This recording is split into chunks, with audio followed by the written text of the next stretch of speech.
I do the intro. By all means. Hello and welcome back. You're listening to Let's Drone Out. It's so nice to do the intro once again, and I hope you all are doing well and safe. And thanks for tuning in. Tonight we are joined by Stephen, Hello there. Quan Gan from ZTag.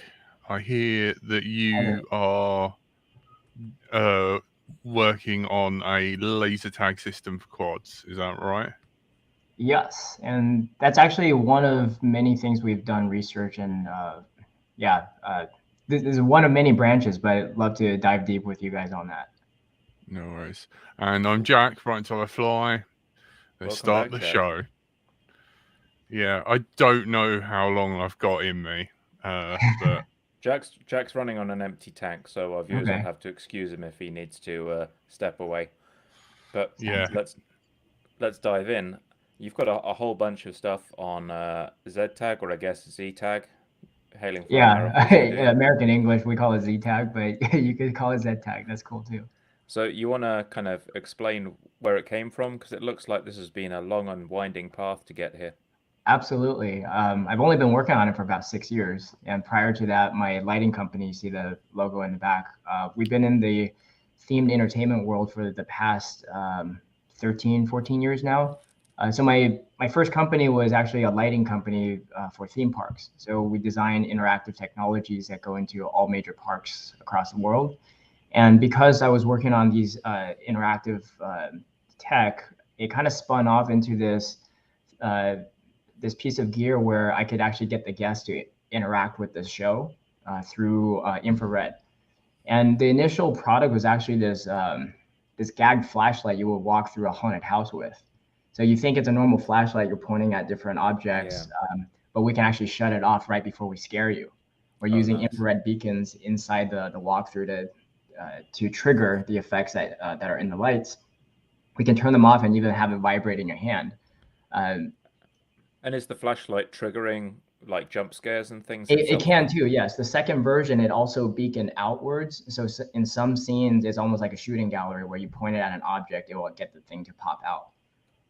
So it was a very back and forth type of thing. And we created this product to make shows be less so of a just a walk and see type of show. We wanted people to be fully immersed in it like a real video game. And so the logical next step was, okay, how can I actually get guests to interact with other guests, not just between the show and the guests, right? So we're trying to bring people into it much more like an immersive video game.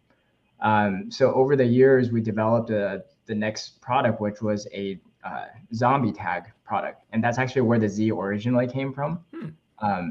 But right now, we actually don't say it's zombie because there's so many other purposes, even like Z for the vertical axis, right? So Right. it kind of works out. But the initial game was you have some people with red badges, which are zombies, and everybody else green badges, which are humans. And it was almost like a social experiment where we would put everybody into a room and then just see how quickly the infection can spread. And the largest game I hosted was 600 players in a 10-story building in St. Louis. This was like a big party we sponsored.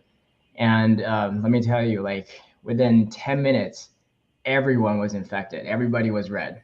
So we So, essentially how, simulated COVID. yeah. So, how do the badges work? What you said you had red and It was green badges, but what do the badges do? Yeah, so these badges had basically a tiny little PIC processor with an RGB light on it, and it had infrared transmission and reception.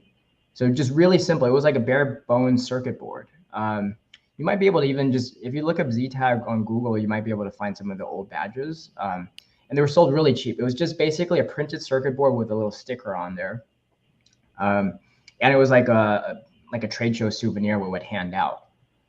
But what was really unique about that was I started seeing some of the psychological impact I had on the players. Um, Hmm. One time we hosted this game, and this guy came to me and he was like, "Thank you so much. I've never been approached by so many women in my entire life." And I was like, oh, "Okay, that's cool. You can actually use this as a like an icebreaker." And then fast forward another year, I hosted this game at a comic convention, and there was this boy named Logan. He was probably 9 or 10 at the time. And I just remember him playing this game for 4 days straight, nonstop, about 6 hours a day. And I'm like, whoa, I've never seen a kid just so active and engaged in this game. Like it's just a dumb blinking light, really. But he was very engaged. And it wasn't until the last day that I met his dad that I found out something really interesting about Logan. His dad told me that his son is normally not like this. His son is actually normally really shy and not engaging because he gets bullied at school and it's hard for him to make friends. But somehow we put this like video game into real life and it got him to come out of his shell and he was like engaging with people.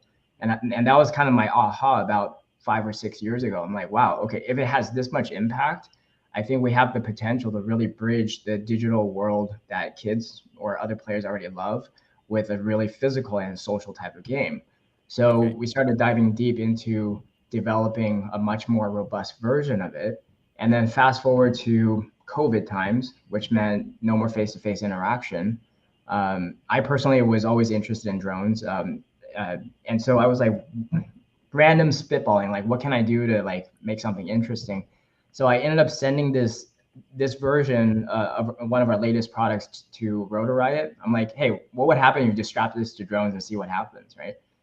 And they made an episode out of it, and it seemed like it got a decent amount of traction, and that led us to diving into a drone specific version of the product, which is what you see now, which is a little circuit board here.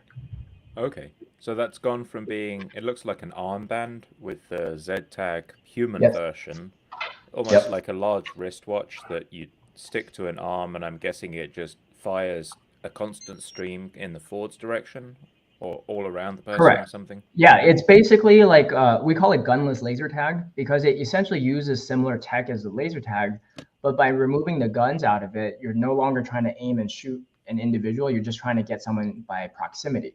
So this, instead of like a very narrow beam shooting a long distance, it's more like a very wide shotgun beam at a close distance. So we just tune it so when two players are within about 2 meters or so, the tagging happens.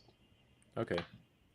And with the drone one, it looks like you've got the beam on the front, but you've got the collector actually on the rear of the drone. Correct. So you've got to like get into a dogfighting position and get behind someone. And absolutely. And that's actually what we learned was wrong with just strapping this to a drone, because on the video for Rotor Riot, they had to have it facing the camera so you could see what the readout is. But then your sensor is facing backwards and you're also shooting backwards. So if you looked at the first episode, you'll realize the only time they were able to tag each other was when like two drones just collided and landed on top of each other and the signal bounced. Right. Yeah. It wasn't actually shooting forward. So that was the most obvious thing we had to do, was to flip the emitter onto the other side so it's actually shooting forward. So it looks like you've gone the whole hog and you've got injection molded parts and everything for this then. Absolutely. Well, it depends on which product. The drone stuff, like we 3D print the housing just to make it flexible and expendable in a way. We know it's going to crash. The reason why we made it into this form factor was I realized in order to have a good experience, it needs to have kind of like a readout. But I've tried analog systems, and with the lights in front of the camera, it's just so horrible. Like you can't tell the difference between the different colors. The resolution is low. So we designed it for an HD system. But at the time, this is a year and a half ago, you just didn't have access to go into the OSD for the HD system. So that's why we were forced to strap this in front of the camera. Otherwise, I would have really wanted it to be just part of the stack. It's all protected, and then just feed info into the OSD. So right now it just needs like a 5-volt and ground from the flight controller or something like that? We made it so like one of my initial thoughts on this design was how can we make it as adoptable as possible, meaning that very low friction. Anyone with a standard quad should be able to strap this on, and without soldering. If you have to solder to flight controller, that means you have to open up your quad and get access to it. So instead, this will take, I believe, from 5 to 30 volts. So you could put it on most batteries, and we just give you a little balance lead thing. So this just clips to the other end of your battery.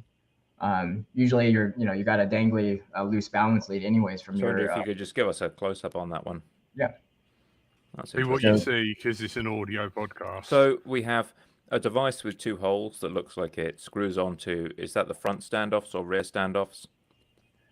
So these will be the front standoffs on your quad. Okay. So There's two holes, and they screw to the front standoffs, and then that gives you a display that you can read through your camera, and then a wire comes from that, which has a balance lead connector. So you attach that onto the battery, and I'm guessing it's got a counterpart that goes on the rear, which is a collector of some sort.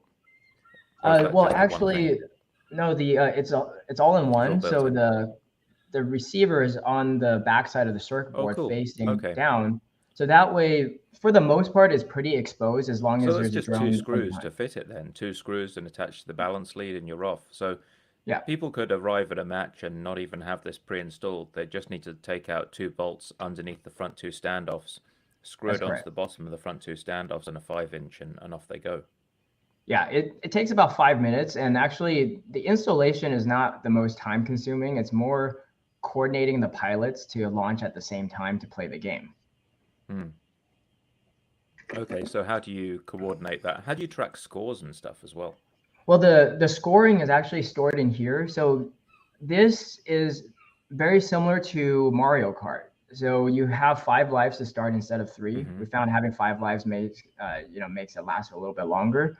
And then each time you get hit, you may lose a life until you run out, and then that means you're no longer emitting and you come back down. And these also have a wireless transmission, which means when I start the game, whoever wants to start it, they just press a single button, and it does a countdown timer for all the players.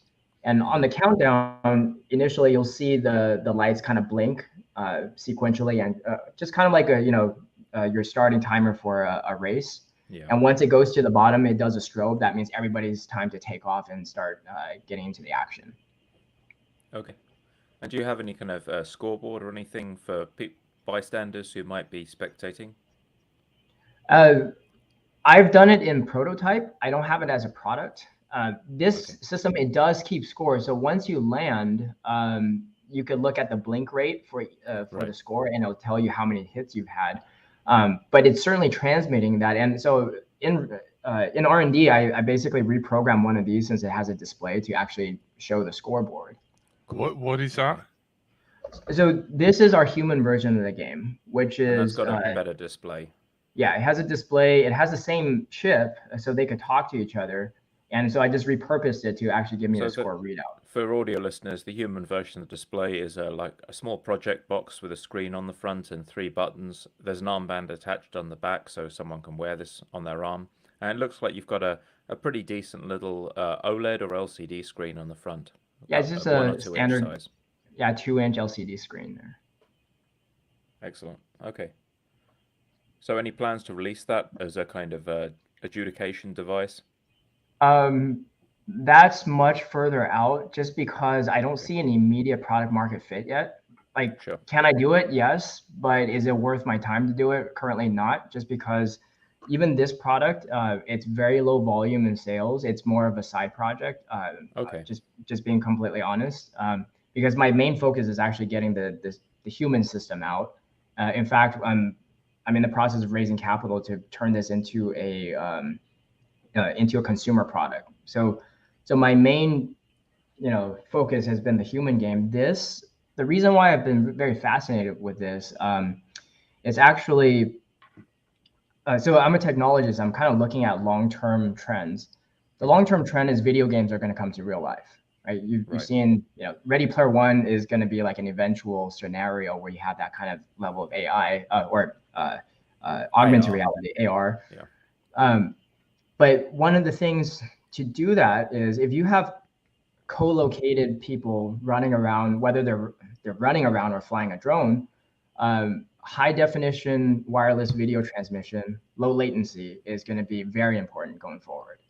And this is why I've spent so much time on this, because this is kind of like drones is at the cutting edge pushing that particular need.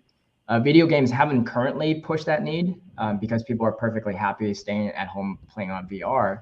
But once we want to get people outside, eventually that high definition, low latency wireless is going to be very critical. So what have your experiments shown you so far. There's a number of systems, they're all vying. Some Yeah. are already going obsolete as we speak, and Yeah. it's all over the place.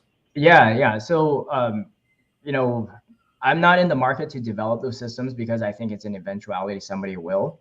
But I'm always keeping tabs on what the state of the art is. And right now, you know, just based on the community, I see these different digital systems, and they're being jailbroken essentially to allow us to tap into the MSP protocol and, you know, generate OSD elements. So I think that was a big breakthrough, because prior to that, if DJI is completely closed, the only thing we could do is really just stick this in front of your camera. So you're looking for kind of the lowest common denominator, I guess, which is some sort of MSP-driven DisplayPort or canvas mode that you can hijack. You can, and I saw you make some posts where you were talking about, oh, can I buffer the commands going to an MSP DisplayPort device and then inject my own commands in there? And That's how feasible is that? Yeah, I'm trying to just take the lowest hanging fruits. I don't want to be doing anything that someone else eventually is going to do. You know, we want to be able to add our own elements, but once we do, I think it opens up a lot of creative outlets for other applications to come in, because high definition, low latency video, like that's not just for drones. That could be for so many different things. Yeah, well, at the very least, a system like this would also be a lot of fun on radio-controlled ground vehicles as well. Absolutely, yeah. I mean, I had a little version mocked up. Just you could tape this to the top of a RC car, and you could just tag each other that way, line of sight. Around. Find an empty basketball court or something and just go crazy. Yeah, exactly. Nice. Yeah, so I saw you talking on the Betaflight forums, depending on which side of the Atlantic we are. And the idea resonated with me at least, and I was wondering if this could potentially open up a lot of UI development, because there's your product, FPV Combat is also interested in this, and I think you've got a kind of relationship with those guys already. And then on the racer side, there's people who are interested in getting display output from things like lap timers, so they can see how their times are improving without taking the goggles off or without listening very carefully for this audio prompt that's hard to make out at a busy event. And so I think there's some sort of opportunity there for developers to perhaps either allow products to inject MSP directly, which might turn into a kind of free-for-all, or at the very least offer a couple of customizable fields, like you could have a user 1 and user 2 field that you could show like ammunition and lives, or you could show lap times and things like this, and place those on the UI without having to hack them into another field. Like I've got a little patch that hacks data into the craft name field, but that really is just an ugly way of getting to that conclusion, because what you actually want to do is to have a customizable data field that your product can use in the same way as, I don't know if you're familiar with Betaflight, but there's custom user modes. So if you want to like toggle a firework so it launches off the quad or something, and you put a relay on one pin, then you can use pin IO, and you can have a toggle off that and set it to toggle off a switch, and boom, you know, activate some device based on that. And I think it'd be kind of neat to have something with an OSD field, so I know, oh, I'm going to expand my OSD. I'm going to go and assign this to one of the user-defined OSD fields or something. But we have to see how that goes. I think that there's a lot in the pipeline, and there's some renewed interest around canvas mode as well, I've noticed. I think canvas mode, or just being able to customize the display at all, is a huge breakthrough. You know, especially given the past 2 months of development with the new HD system, and the fact that we're able to actually crack open the system and like put our own things in there. That's huge. Yeah, it's a lot of fun. I enabled the MSP OSD patch on DJI to give it a go. I got it working on this. So in a few days, I'm going to see if I can actually buffer some output and start putting things on the display. Well, let us know. Yeah, it'll be intriguing. I wonder what will happen if you have a constant stream of output. Like, at what point can you actually inject something if the line's busy all the time? We'll have to see how it pans out. You see this? I've been tapping into the signal, and I see there's actually quite a bit of empty space in between the packets. So I'm hopeful that I can inject something without it disrupting too many things. You just got to tell your users not to enable every single OSD element. You know, like Yeah. the beginner quad user, when you look and every inch of the Oh, screen yeah. is covered with OSD elements. Yeah. Or I mean, we could just disable the ones that we don't think are necessary. You know, we'll give you your battery readings, we'll give you some of the basic readings, but at the end of the day, since it has to pass through us, Oh, right. we Yeah, control yeah. exactly what goes out. You can just filter it out. Yeah. Yeah. That's very smart. Very interesting, Quan. Very interesting indeed. That's quite a development. That's cool. What's your take on this, Jack? I am really curious how durable that thing is on the front of your quad. Oh, yeah. Oh, it's not. You know. That's why we have to protect it. And this is also why the MSP is so significant, because it allows us to make this part of the stack instead of sticking it out like a Pinocchio's nose. So yeah, we've gone through many of these boards. I try to design the 3D print module to be as robust and impact resistant as possible. But still, like even the one you've seen here, like things are smashed on there. The LEDs are smashed. What's that? PETG around the frame. Yeah, this no, it's not what is TPU. Yeah, TPU. Oh, it's TPU, and you're still. Yeah, it's TPU. Oh, you smashed the electronics, not the actual print. The print is fine. It's the board that gives then. Yeah, what ends up happening is during a crash, this thing will actually flex, and the front of your quad might run into some of the components and pop off. So chips. that's just going to go straight into carbon and metal and just be. Yeah, exactly. It does happen, but there are plenty of sessions where it doesn't happen because you're trying to get behind people. You're not trying to just joust and run them out of the air. Well, you say you. I mean, maybe I want to do that. Yeah, that could be up to you. Maybe I'll get an easier shot if I knock the guy on the floor first. Yeah. Yeah, might be worth getting some epoxy resin on those chips and LEDs. You're just gonna have to protect. Layer, you think? Well, by the time you put it into the stack, it solves all of those problems. So we only produce a limited amount of these boards because I know as a matter of time, if we can get into the MSP, it just removes the whole need for this to be sticking out. So only your sensors need to be exposed, but even that can be tucked into the quad. Well, that could be a little LED board like Jack here designed to go on the back of the quad. And actually, I have here, one of the things I demoed. So actually, Bob Ruby designed this frame. I like that guy. We try to make it as small and nimble as possible because if it's smaller, then the impact's going to be a lot more manageable. And also, you're flying the camera position. That's a really odd camera position. We had to put it here because this thing, I wanted this to stick out. Right? Oh, right. If the camera were up in the front, then this thing would be further out. So we purposely designed it. For all the audio viewers, like instead of having a camera in between the front standoffs, it's kind of mounted in the middle of the frame on a tower. Yeah. Yeah. Yeah, but even this can be completely reconfigured once the ZTag board is part of the stack. That's cool. I'm glad you've kind of thought through all the permutations. We've done a lot of experiments. Yeah, I mean, last year during COVID, I had no other business, so I spent a lot of time on this. How did you get into quads? Actually, I've been in drones since 2003, before drones were even quads, through university. So my initial research was on micromechanical flying insects, so bio-inspired robot flies. And so this was a UC Berkeley research project. I was in the lab for about 3 years. And my colleague, Rob Wood, he got his PhD at Berkeley and became a Harvard professor. And he led the RoboBee project. And they ended up on Nature magazine, the front cover, I think maybe 5 years ago. They were finally able to get the device to take off. So I've always been fascinated with micro flying vehicles.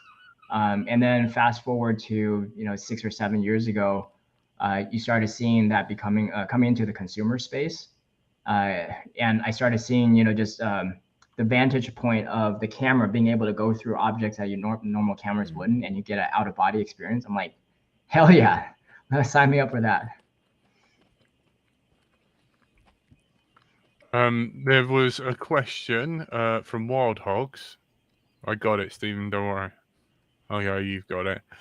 Is it possible playing between drones and airsoft players? Well, you wouldn't really As want to long be as- shooting the drones, although you can. But we've done games between humans where they basically strap this on their wrist and they're pointing at the quads, and then the quads have their ZTag drone module and they're like circling around. Obviously, the quads have an advantage; they're a lot more maneuverable.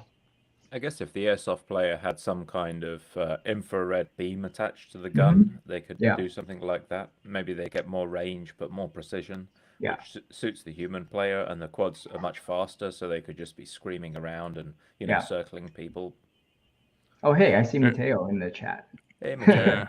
Thanks Yeah, again. very cool. Yeah, Yeah. the thing that I think most people don't realize unless you actually do the development is the concepts of video games rarely do any of those land well in the real world. Like people who are used to playing first-person shooters, they think they're a really good shot in real life. But Not so much. They can Like if move you a wanted mouse, to take but they can't move a gun. Yeah, so people are like, oh, can you make the laser sharper, narrow beam? What's the beam? No, we actually want to give you really big slop, like 30 degrees. Yeah. So you actually feel like you're hitting something effective instead of getting so frustrated that a laser sharp beam, like, you know, I did some gun training and they say most interaction happens within like 3 to 4 meters. And most of the time people still miss, even at that close range with a bullet. Okay. Yeah. But I'd assume airsoft players have probably practiced a bunch. Well, you'd hope they have, right? Yeah, yeah.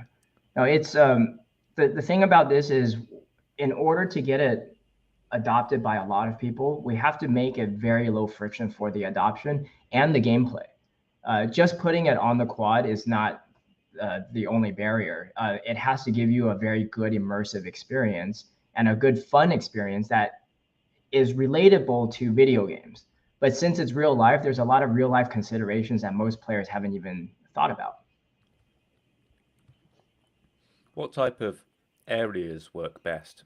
A big open space could be not the best for something like this. I guess you want something you can hide behind. You want to break the sight lines a little bit so you can surprise people. Absolutely. We try to play, or at least set the boundary ahead of time, probably to no bigger than half a soccer field. Just so, like, the way I see it is the interactions are almost like molecules in a chamber. And the smaller the chamber, the higher the pressure. So the pressure is equivalent to the interactions you have. So if you have a very large chamber that's low pressure, then you're not really having too much engagement between the players. Just so if you confine them, it works out a lot better. And then just having some texture, you know, trees or objects, so you can kind of loop behind and pop out. That makes it very interesting. So where have the most successful matches taken place? Honestly, it's really just been me and my buddies here. We just kind of go to an empty parking lot.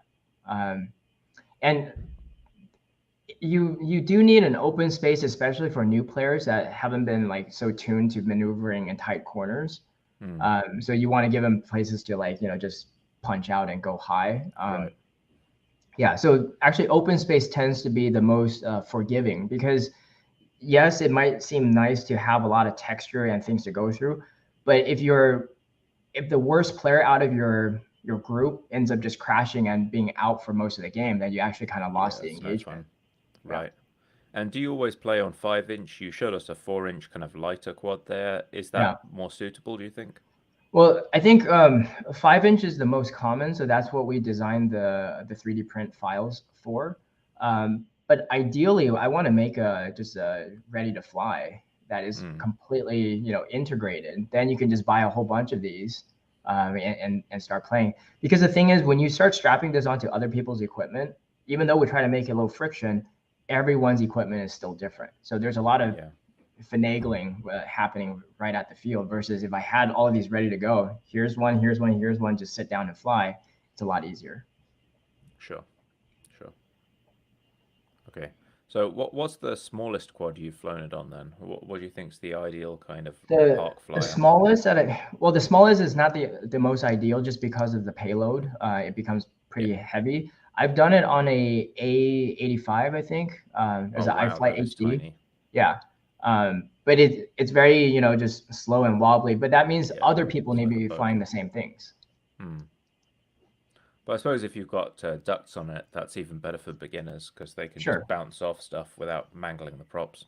Yeah, absolutely. And I think, if it's for general audience, playing this in stable mode, maybe even indoors, but everything's slow, super slow and mellow, that might be a much more engaging game.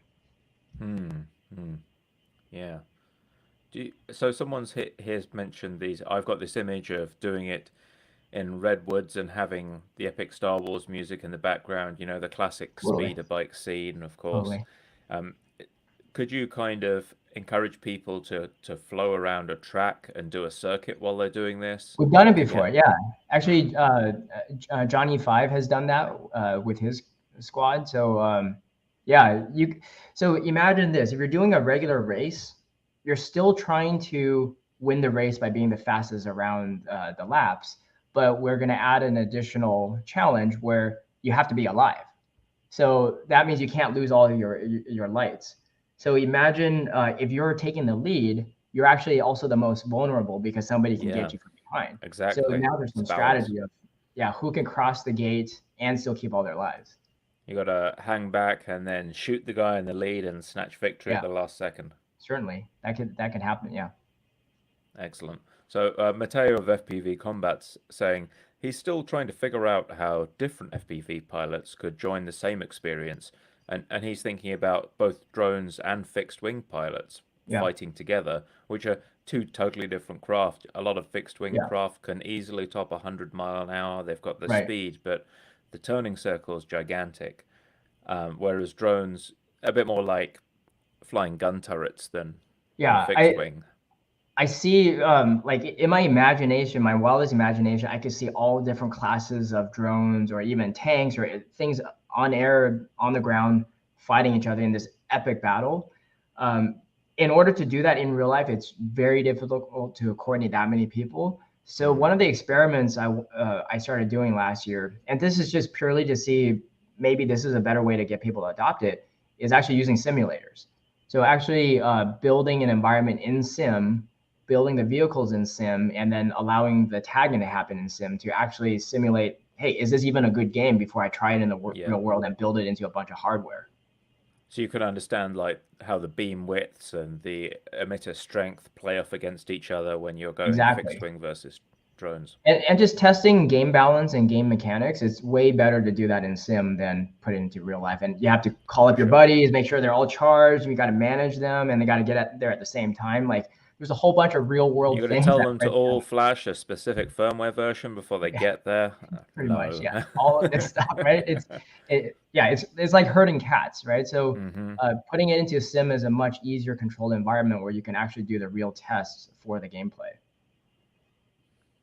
It's a good idea. So speaking of that, is the sim an open effort? Do you want to try and invite more people to participate? I would love people to come help me. So here's the thing, just like anybody who wants to work on this, I'm happy to just share with you my current progress on that. Like I can even open source that if people want to do it. I've approached existing sim companies. We had some talks, but it never really led to anything. But hey, like, between me, Matteo, and Alex Grieve, like us three, we really want to see this thing happen. Well, we do know a guy who has a sim with both quads and fixed wing, but he decided he didn't want to come on today, perhaps feeling threatened that the quad versus fixed wing combat market was going to blow up and be taken away from him. But we should have a word with Curry about that and see if he's interested. He's got a sim where you can have planes and quads, and cars, in fact, but currently they can't shoot each other. Maybe that's a feature we can ask him about. I think you need to go. Oh, sorry, carry on. No, I'm just saying, like, we want to approach whoever is willing to spend the time and effort to develop it, because we're finding, like, currently our efforts is not always in alignment with other software developers' pipelines. So if that doesn't line up, then, and we're not professional in developing sims, it's just hard to make it come together. But whoever's watching this, hey, if you guys want to help us, that would be a fantastic effort. Cool. Yeah, I think you should go back on Rotor Riot and make a better impression once you get the stack done. So there is I think that's possible. It is a challenge because the first time we did it, that was a novelty. So Rotor Riot wanted to push it. The second time, it's a product. So now we're kind of like a sponsor, you know. So it's a little bit of a different relationship. Right. We need them to want to do it. It has to be a thing that people are asking for it to be good content. Well, if you can integrate with like MSP DisplayPort or something that would play well to their new walk snail thing, you could do. Yeah, certainly. We're talking co-promotion before you know about it. Yeah, that would work out really well. Yeah. It's interesting from the audience point of view as well, because that first one looked almost like a basic Tamagotchi strapped in front of the quad, and then you had like clearly a custom designed thing with the array of LEDs. And going from that to native OSD would be interesting to really show the evolution of the product. Yeah, yeah. And I even wonder, I don't know if it's supported now, but can we add color to OSD? I think it's the font sets can actually be colored, yeah. Okay. So, well, certainly on the DJI MSP, you can choose what color you want the font. It's RGBA with the alpha channel for transparency. So you could do, within a font set, you could have some things different colors to others, but people just don't, I guess, because it would look distracting, perhaps. Okay. Well, that's promising. I think multicolors for a game application is definitely needed. And there's definitely a couple of spaces. If you look at the Betaflight font, there's multiple blank characters. Okay. And there's the Betaflight logo, which, while nice to have, isn't strictly necessary. And so there's stuff you could overwrite to put your own like glyphs in there if you wanted to do so, I think. Yeah, and I think the use paradigm is different because in your current OSD, it's much more of a peripheral piece of information. So they don't want to be distracting you from your actual flight. But when you're making a game, you're going to be looking at that and monitoring it a lot more. So having it highlighted with some UI design might be necessary. Yeah, that's interesting. I think there's definitely a way to pursue this with the FPV WTF project because they expose so much of the innards of the OSD, and changing font files is as simple as swapping a file on the DJI goggles, and they're all just in there as a raw bitmap. I checked out the format because I was annoyed and wanted to see kind of how I could make the font a bit more readable because it's just super blocky and chunky. Yeah. And it turns out all the characters are rendered just in a vertical ribbon, one after the other. Interesting. Yeah, and they're just a grid bitmap image in a vertical ribbon. I think you can look at the way it's assembled. Okay. So you could probably draw your own if you really wanted. Yeah, that's a good hint. Okay, I'll take a look at that when I get there. Cool. So if people want to try ZTag, where should they go? How can they get involved? How could they find someone to have a game with? Well, to buy it, you can go to Rotor Riot. They have stock. You could go to our website, although we've kind of taken it down from mainstream because we're mostly pushing the human game. But our website is drones.ztag.com. Whereas if you just go to ztag.com, that's our human game. But Rotor Riot would probably be the best distributor of it. There's still a buy now link. Is that? Yeah, I disabled it because it was charging me money and we weren't actually selling stuff. So I'd rather you guys just just go to Rotor Riot and get it. Okay, you need to sort out your shop hosting then. Yeah, exactly. Someone's trying nickel and dime you for keeping things on. Or sale. Can they message you and just pay you direct by PayPal? Probably. Yeah, go to drones.ztag.com has all the details, but purchasing, send us an email and then we could probably do it off of the website. I see you have the STL files as well, so people could actually tweak that and size it to fit their quad. Yeah. That's nice. The ZTags, the agricultural, like ZTag, I think is actually used in agriculture for like tagging cow ears, so they mark who the cow belongs to. Yeah, it's not that. It's not that. Yeah, but we do have the trademark for a ZTAG. Cool. I see it runs off 5 volt as well, so it says 2S to 6S, but it can run off 5 volt. It comes down to 5, yes. Yeah, so if someone has one of these little quads where they've got a 5 volt out for RunCam thumb or something, then they could probably just clap that on as well. Yeah, the only consideration for 5 volts is you probably don't want to have too many external LEDs after this. So we have a port that allows you to put additional pixels onto it, up to 30 pixels. But that's taking the load from the board, which is taking in the load from the the input power. So if you draw too much current, you might burn out your board. So don't try and pimp your quad. Yeah, if you exactly. do it on the 5-volt rail. Okay. Is there a solution for analog scumbags like myself? You can do it. It just won't be a good experience. My experience with that is you can't really tell the color difference, especially at a distance between the different quads. So you just don't know whose team you're on. And also it's hard to differentiate. I guess, yeah, it's just super low quality video. It doesn't make for a good experience. But in that situation, deathmatch mode, if you didn't have to worry about team colors, you could just play free for all. Deathmatch could work. But also, no, the challenge is you want to see the other quad. You want to see the other quad from a pretty far distance, and analog's just really not good at doing that. That's why HD has been like kind of our requirement since day one. I've tried it. I've tried putting this on, just a tiny hawk at home, and then when I pull this away, maybe like 5 meters away, it was already really a challenge to see something else. Yeah. Interesting. Well, I guess FPV Combat's got the analog side covered. They've got the full analog OSD as well. Yeah. He has a great product.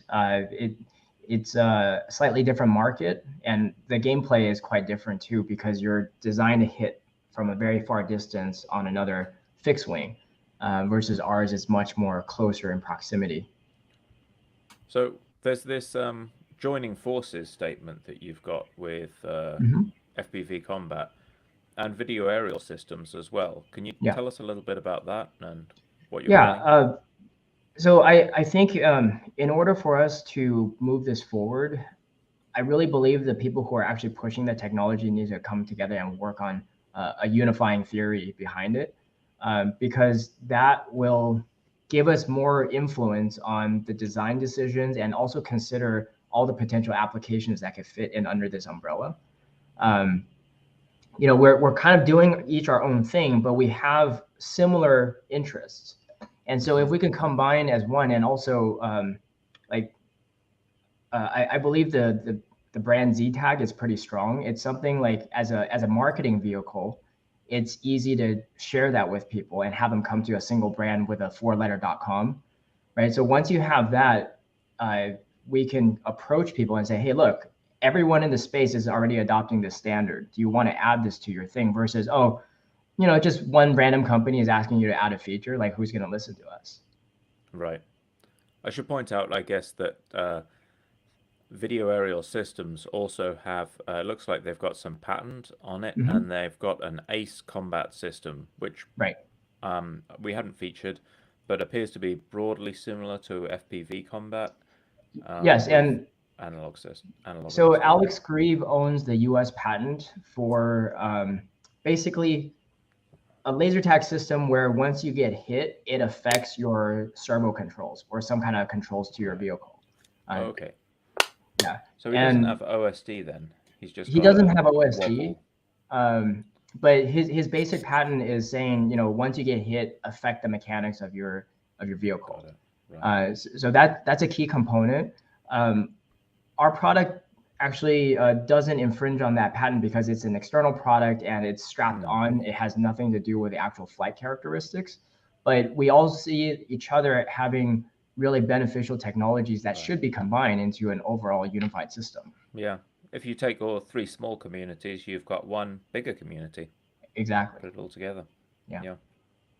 That's a nice idea. Yeah, I've actually spent quite a bit of time with Alex. So he hosted me at a Flight Fest out in Ohio.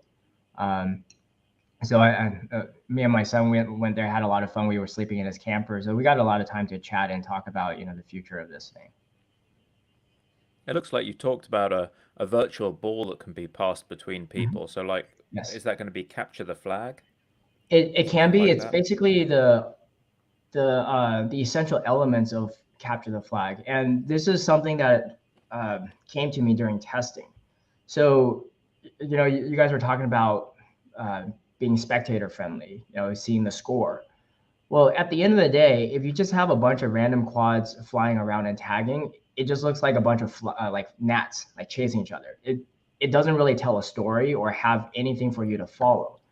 But if you look at what is fundamentally spectatable for both the players and the spectators, you have to have a center of focus.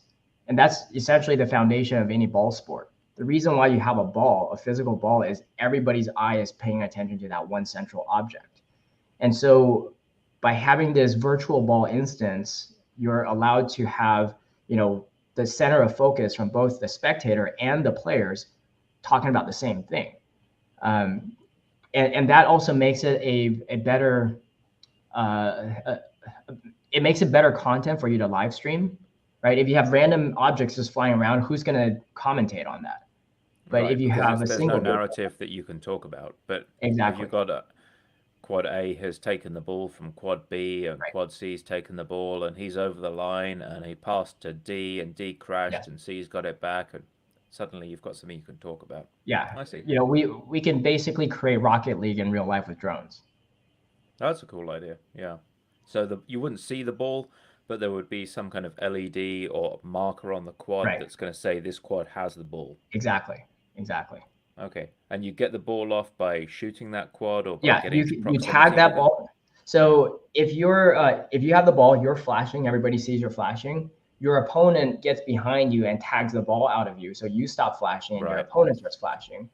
But your opponent, he can actually pass to his teammate by shooting behind his teammate, and the ball will pass forward.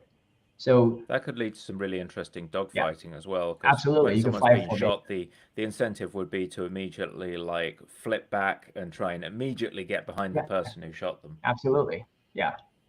I really want to see that happen in real life once we have some pilots who get used to how to fly it. That's a really interesting idea. That sounds cool. Thanks. Yeah, and imagine putting that on a live stream on a 2 versus 2, and you got red team on top, blue Yeah. team on the bottom, and you can see where the ball is being Yeah, passed, it'd and you might encourage have much like a more little. cooperation as well. Like you'd literally Mhm. have a wingman, and if you got shot, then your wingman would dive in and shoot the guy that shot you and things like that. That'd be Totally, kind of cool. totally. Yeah, Very nice. Very nice. yeah, and that's actually why I started developing the sim, because in order to get people to jump in the waters with us, I think it has to be so simple they could just download it and see, do I even like playing this in this format? And if they do, then maybe it's time for them to actually buy the hardware to make it happen. Cool. Cool. I noticed there's been a trend of trying to get the HD0 system onto smaller and smaller quads. There's now, I think, the second or third bind and fly with HD0, a Whoop. They've gone Okay, down to 65 mil, 75 mil. that's So amazing. Yeah, this could be an adaptation that comes to Whoops as well. that's really promising. Do you know if they're using MSP? It's an HD0 system, so yeah, that's MSP Okay. DisplayPort. So if that's the case, then and we can figure out the serial with our OSD, then yeah, if it supports it, that would be an amazing experience indoors. Yeah, yeah. Very kid friendly. Very Mhm. easy on little fingers and things. You don't want them Absolutely. flying Yeah, 5 inches around necessarily. Yeah, totally. cool. Any takes on this, Jack? Are you doing all right there, buddy? I'm in a bit of pain. That's why I've had to like Okay, no worries, recline. Jack. But I've just been like sat listening. I don't have any input. Sorry. That's all right. Just checking, making sure I wasn't talking over you. Yeah. No, Jack's in recovery mode. Yeah, I got a few holes in me, and yeah, my side was hurting being sat up, so I've had to recline. So I'm in enough pain that like my mind's elsewhere. I do apologise. No worries. Can't quite think straight. Recovery. That's cool, man. It's been dragging. I'll tell you that. You take it easy. It's good to have you back on the show. And, I'm trying. Yeah, just yeah, had to prop you up, man. Thanks. Yeah, but yeah. I have words with Cole. He's disappeared. He said he's running errands. God. Yeah, he's a pretty busy boy, to be fair. Yeah. He's got a business to So run. good. It's the middle of the day for him as well. I am curious, what kind of features would you guys like to see? Like, what would be the most important thing for you guys to see to make this work? I think having seen like 4-up race systems where you can see people's feeds in a race, having something like that where you could scoreboard it in real time, that would be really cool. And then I can see the same crowd that goes to races wanting to have a batch of this in between a race, for example, and just get a few people on the racetrack going crazy, shooting at each other, running through gates and things. Are they doing races with HD now? Is that common? HD0 has a race system because DJI pretty much doesn't work well for racing because it doesn't hit the lap timers accurately. Sure.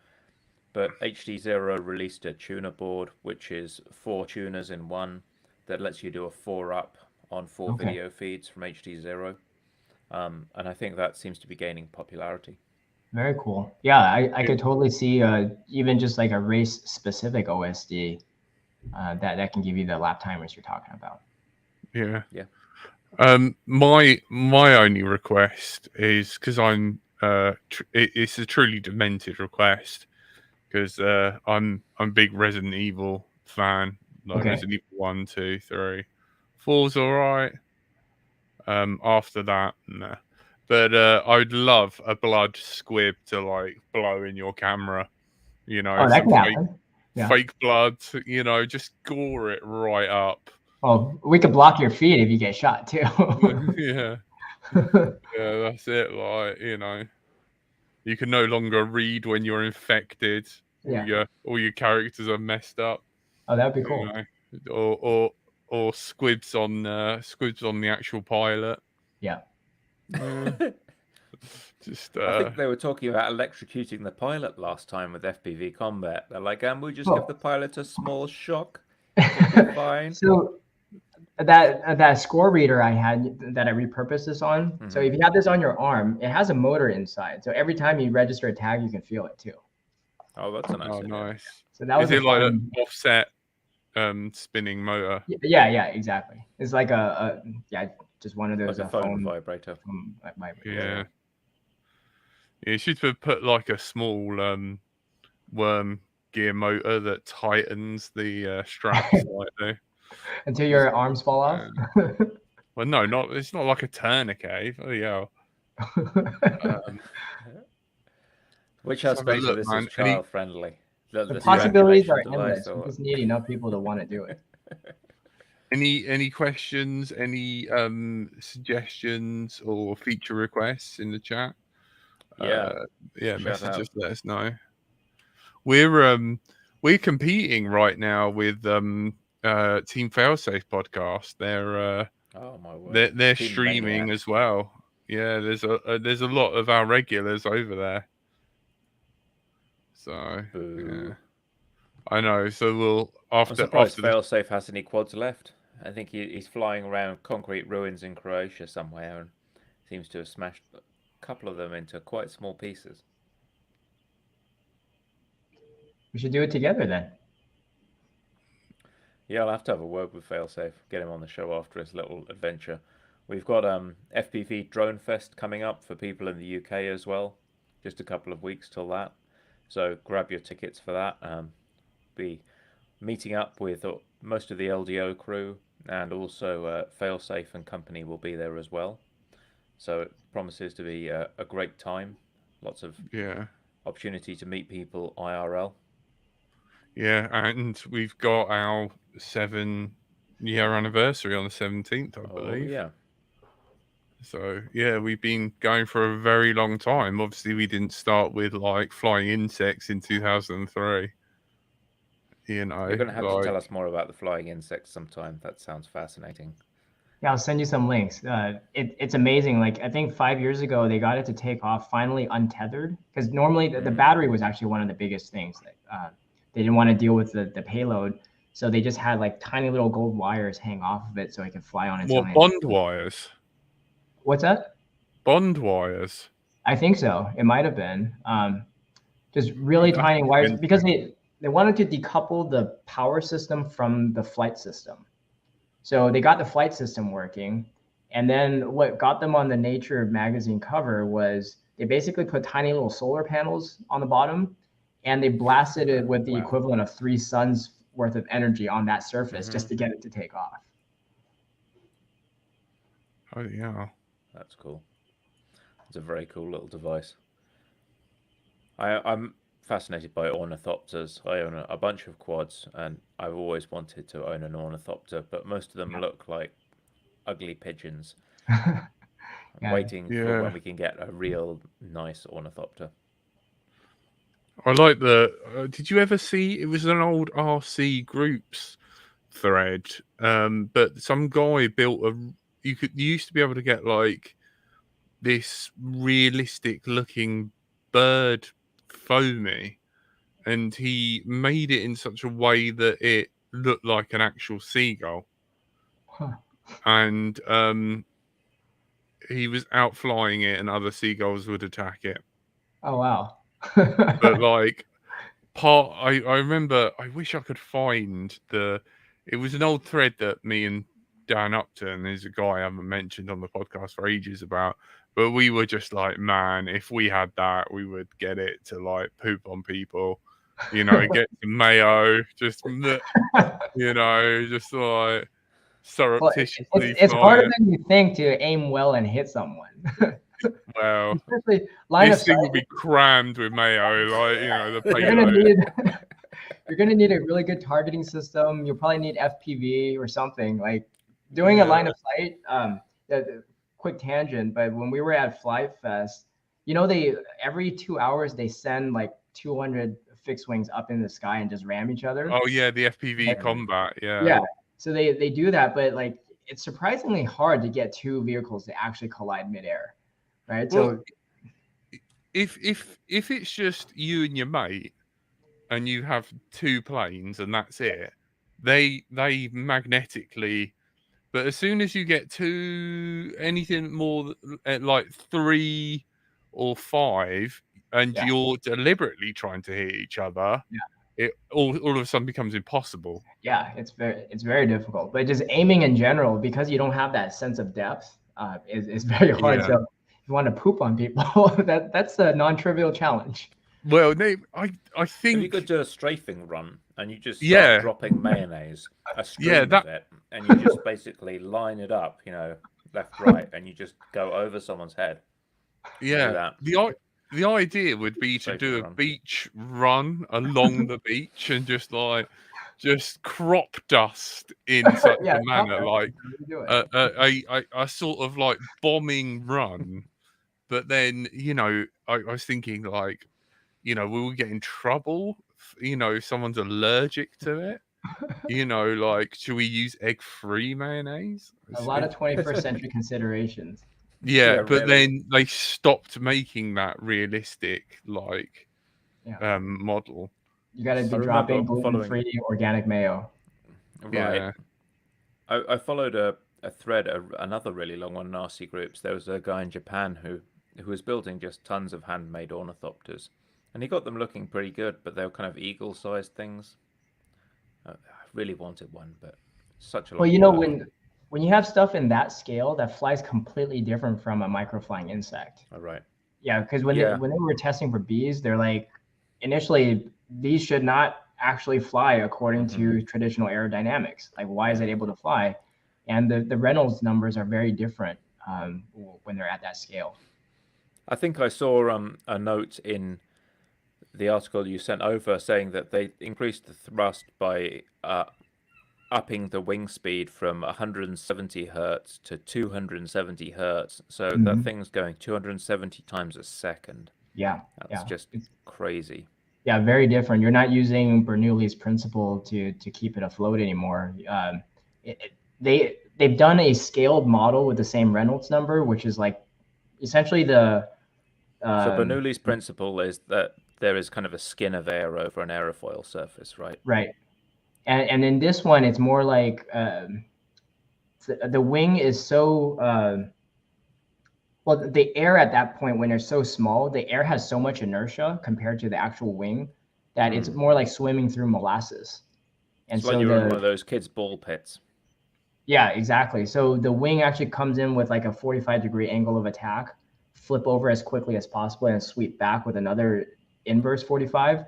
But even that sweep generates vortices that actually generates additional lift on the subsequent wing beat. Wow. That's crazy. Well, if you ever decide to follow up on flying robot insects, I think we've got another show in the offing there. Certainly. I wouldn't be the expert, but I might be able to find someone to come in for that. Yeah. Yeah, let us know. Shoot us an email. We would, yeah. Like, we'd love to learn about that, man.